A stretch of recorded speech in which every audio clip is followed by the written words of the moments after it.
अगर कल सुबह आपको न्यूज मिले कि सऊदी अरेबिया और इजराइल के बीच सीधा जंग शुरू हो गई है, कैसा लगेगा? शॉक्ड हो गए ना? लेकिन अब जो हालात बनते जा रहे हैं उसमें ये पॉसिबिलिटी दूर की बात नहीं रही। 9 सितंबर 2025 को इजराइल ने पहली बार दोहा कतर पर डायरेक्ट स्ट्राइक की, जिसमें हमास का पॉलिटिकल लीडरशिप टारगेट था और उसके बाद पूरा मिडिल ईस्ट एक नए क्राइसिस में घुस गया। जैसे ही इजराइल ने कतर के अंदर स्ट्राइक की, सऊदी अरेबिया के क्राउन प्रिंस मोहम्मद बिन सलमान खुलेआम सामने आ गए। उन्होंने इस एक्शन को खूनी हमला और इंटरनेशनल कानून का खुला उल्लंघन बता दिया। उनका कहना था कि कतर पर अटैक सिर्फ एक देश पर नहीं बल्कि पूरे रीजन की सिक्योरिटी पर सीधा वार है। और सिर्फ सऊदी अरेबिया ही नहीं, उन्होंने सब अरब और इस्लामिक नेशंस को अपील की कि अब वक्त आ गया है एकजुट होने का। उनका एक और क्लियर मैसेज था, फिलिस्तीन का हक कोई नहीं छीन सकता। मतलब सऊदी ने इस इंसिडेंट को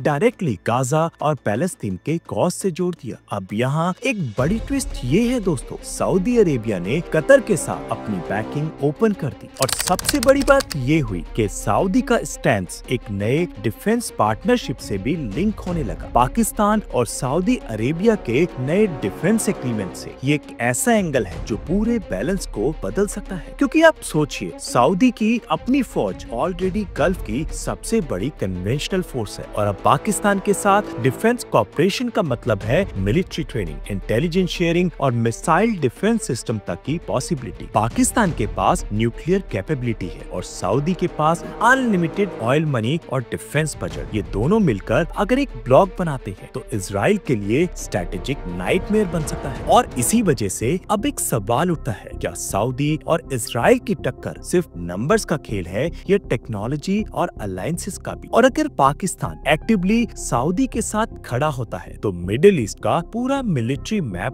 बदल जाएगा। अब सवाल ये है दोस्तों, अगर कल को सऊदी अरेबिया और इजराइल आमने सामने खड़े हो गए तो किसकी फौज ज्यादा पावरफुल साबित होगी? चलिए एक एक पॉइंट को ब्रेक डाउन करते हैं। सबसे पहले साइज और रिसोर्सेज। इजराइल एक छोटा देश है, बस लगभग 20,000 स्क्वायर किलोमीटर में सिमटा हुआ। पॉपुलेशन भी सिर्फ 1 करोड़ के आसपास। लेकिन सऊदी अरेबिया एक महान भूमि है, 21 लाख स्क्वायर किलोमीटर से भी ज्यादा एरिया और 3.5 करोड़ से ज्यादा लोग। मतलब मैन पावर और रिसोर्सेज के केस में सऊदी अरेबिया काफी आगे है। अब बात करते हैं जीडीपी और डिफेंस बजट की। इजराइल की जीडीपी अराउंड $583 बिलियन है और उनका डिफेंस बजट 24 बिलियन के करीब। सऊदी अरेबिया की जीडीपी $1 ट्रिलियन से भी ऊपर है और डिफेंस बजट 80 to 88 बिलियन तक पहुंचता है। मतलब पैसे की बात हो तो सऊदी के पास अनलिमिटेड फंड है डिफेंस को एक्सपेंड करने के लिए। लेकिन दोस्तों, सिर्फ पैसा ही काफी नहीं होता, टेक्नोलॉजी भी उतनी ही इम्पोर्टेंट है। इजराइल की असली पावर है उसका hi-tech military system, iron dome missile defence system, F-35 stealth jets, cyber weapons, AI based drones. ये सब इजराइल को मिडिल ईस्ट का आयरन वॉरियर बनाते हैं। यहाँ उनके साथ खड़ा है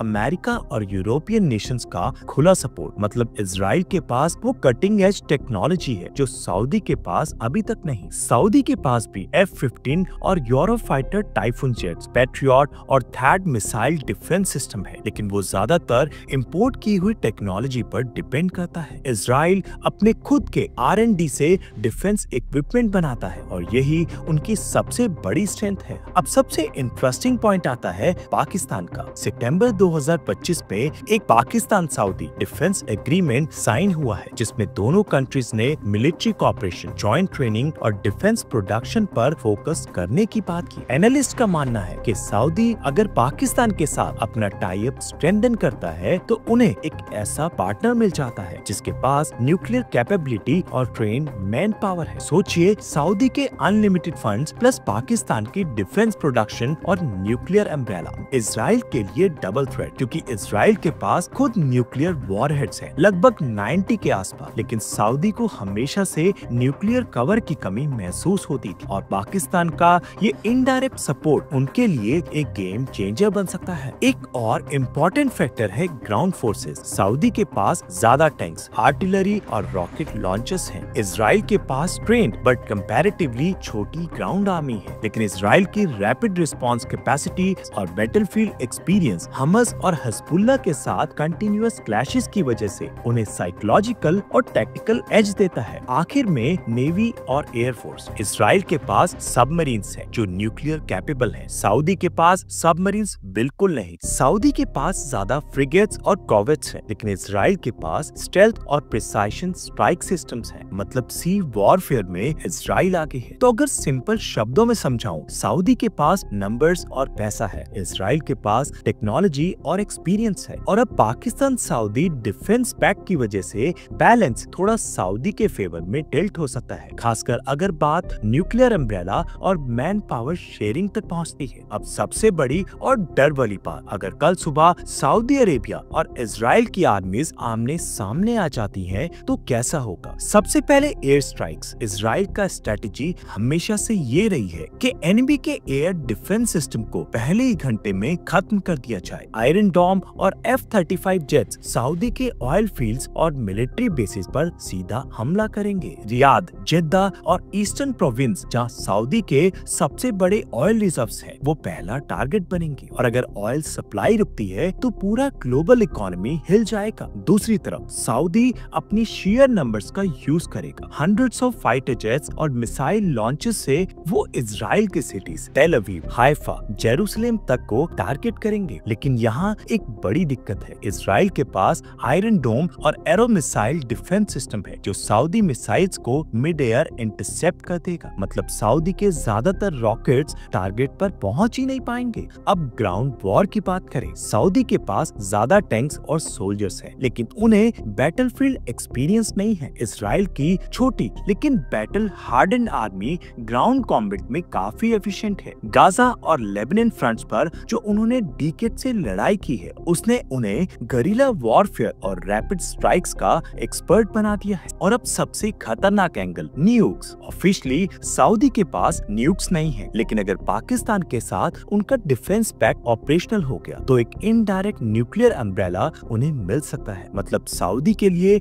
एक साइकोलॉजिकल लेवरेज क्रिएट हो जाता है। इजराइल के पास ऑलरेडी 80 to 90 न्यूक्लियर वॉरहेड्स हैं जो सबमरीन बेस्ड मिसाइल से लॉन्च किए जा सकते हैं। अगर कॉन्फ्लिक्ट न्यूक्लियर लेवल तक पहुंच गया तो मिडिल ईस्ट की हर बड़ी सिटी एक रेडियोएक्टिव वेस्ट लैंड बन सकती है। और दोस्तों, सबसे ज्यादा सफर करेगा आम इंसान। हॉस्पिटल्स जो आज कतर और गाजा में इंजर्ड लोगों से भर चुके हैं, वैसा ही सीन रियाद, टेल अवीव और दोहा में भी हो सकता है। इनोसेंट सिविलियंस जो ना पॉलिटिक्स समझते हैं ना डिप्लोमेसी, वो सबसे बड़ी प्राइस चुकाएंगे। और एक और एंगल भूलना नहीं चाहिए, ग्लोबल पावर्स। अमेरिका इजराइल के साथ है और चाइना, रशिया सऊदी के साथ अलाइनमेंट कर सकते हैं। मतलब एक छोटी सी स्पार्क से पूरे रीजन में वर्ल्ड वॉर 3 जैसा माहौल क्रिएट हो सकता है। तो एक बात क्लियर है, इस जंग का कोई असली विनर नहीं होगा। विनर बनेंगे डिफेंस कॉन्ट्रैक्टर्स और लूजर होगी पूरी ह्यूमैनिटी। जंग सिर्फ बैटलफील्ड्स पर नहीं लड़ी जाती, इसका असली असर इकोनॉमी और पॉलिटिक्स पर होता है। और अगर सऊदी अरेबिया और इजराइल की टक्कर होती है तो सबसे पहले ग्लोबल ऑयल मार्केट हिल जाएगा। सऊदी अरेबिया दुनिया का सबसे बड़ा ऑयल एक्सपोर्टर है। अगर उनके ऑयल फील्ड्स पर मिसाइल स्ट्राइक्स होते हैं या प्रोडक्शन बंद होती है तो दुनिया भर में पेट्रोल और गैस की प्राइसेस आसमान छू लेंगी। अब सोचिए, जो आज आप अपनी बाइक या कार में फ्यूल भरते हो 300-350 रुपए में, वो एक रात में डबल या ट्रिपल हो सकता है। अमेरिका और यूरोप को सबसे पहले शॉक लगेगा क्योंकि उनकी इकोनॉमीज डायरेक्ट ऑयल इंपोर्ट्स पर डिपेंड करती है। दूसरा इम्पैक्ट होगा रिफ्यूजीज का। अगर रियाद, टेल अवीव या गाजा जैसी सिटीज पर बॉम्ब गिरते हैं तो लाखों लोग अपने घर छोड़कर दूसरे मुल्कों में शरण लेने लगेंगे। ऑलरेडी सीरिया और यमन की वॉर ने यूरोप को रिफ्यूजी क्राइसिस में डाल दिया था। अब सोचिए, अगर सऊदी और इस्राइल के स्केल पर यह हुआ तो मिडिल ईस्ट का हर बॉर्डर कोलैप्स हो सकता है। तीसरा पॉलिटिकल आफ्टर शॉक होगा मुस्लिम वर्ल्ड की यूनिटी। मोहम्मद बिन सलमान ऑलरेडी ओपनली कह चुके हैं कि कतर और पैलेस्तीन के इशू पर मुस्लिम नेशंस को एकजुट होना होगा। अगर सऊदी, पाकिस्तान, टर्की, ईरान जैसे मुल्कों को एक ब्लॉक में ले आया तो इजराइल के लिए एक ही वक्त में मल्टीपल फ्रंट्स खुल जाएंगे। ये एक तरह का इस्लामिक नेटो बनने की शुरुआत हो सकती है। लेकिन दूसरी तरफ वेस्ट, खासकर अमेरिका और यूरोप कभी नहीं चाहेंगे कि इजराइल अकेला हो। मिलिट्री एड, वेपन्स और इंटेलिजेंस उन्हें मिलेगा ही। मतलब एक तरफ मुस्लिम ब्लॉक और दूसरी तरफ वेस्टर्न ब्लॉक और बीच में इनोसेंट सिविलियंस। और सबसे डेंजर चीज ये होगी कि ग्लोबल पावर्स खुद भी खिंच जाएंगी। रशिया और चाइना सऊदी ब्लॉक के पास जाएंगे। अमेरिका और नेटो इजराइल के साथ। एक छोटी सी स्पार्क पूरे ग्लोब को एक नई कोल्ड वॉर में डाल सकती है। दोस्तों, ये सिर्फ एक हाइपोथेटिकल सिनेरियो नहीं। अभी Pakistan Saudi defence agreement sign होने के बाद ये पॉसिबिलिटी और रियल लगने लगी, क्योंकि अब सऊदी के पास सिर्फ पैसा नहीं बल्कि एक न्यूक्लियर आर्म दोस्त भी है जो उनकी मिलिट्री को बैक कर रहा है। जंग चाहे कितनी भी बड़ी फौजों के बीच हो, असली नुकसान हमेशा आम इंसान को होता है। इजराइल के आयरन डोम हो या सऊदी के ऑयल बिलियंस, जब मिसाइल्स सिटीज पर गिरती हैं तो हॉस्पिटल्स भर जाते हैं, बच्चे